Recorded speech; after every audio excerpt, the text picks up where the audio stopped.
एक बार की बात है, एक जंगल में किसी पेड़ पर कौवे का एक जोड़ा रहा करता था।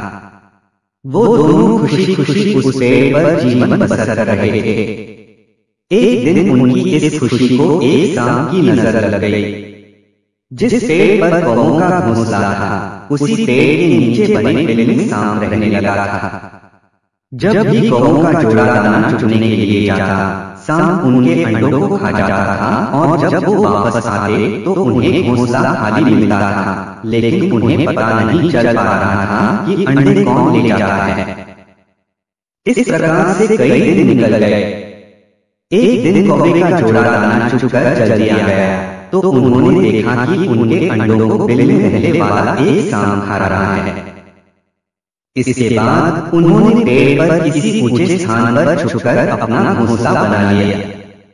सांप ने देखा कि कौवों का जोड़ा पहले वाले स्थान को छाड़कर चला गया है, लेकिन शाम होते ही दोनों वापस पेड़ पर आ जाते हैं। इस प्रकार कई दिन निकल गए। कौवा के अंडों में से बच्चे निकल आए और वो बड़े होने लगे। एक दिन सांप को उनके नए घोंसले का पता चल गया और वह कौवों के जाने का इंतजार करने लगा। जैसे कौवे घोंसला छोड़कर गए, सांप उनके घोंसले की ओर बढ़ने लगा, लेकिन किसी कारण से कौवों का जोड़ा वापस पेड़ की ओर लौटने लगा।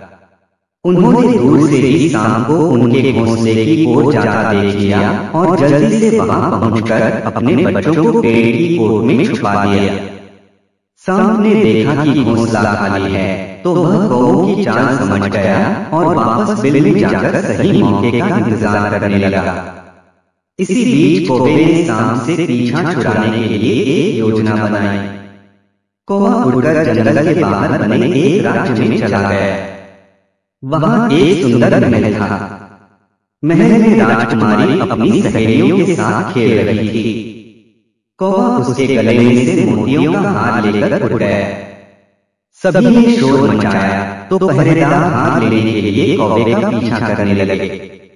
कौवे ने जंगल में पहुंचकर हार को सांप के बिल में डाल दिया, जिसे पीछे आ रहे सैनिकों ने देख लिया।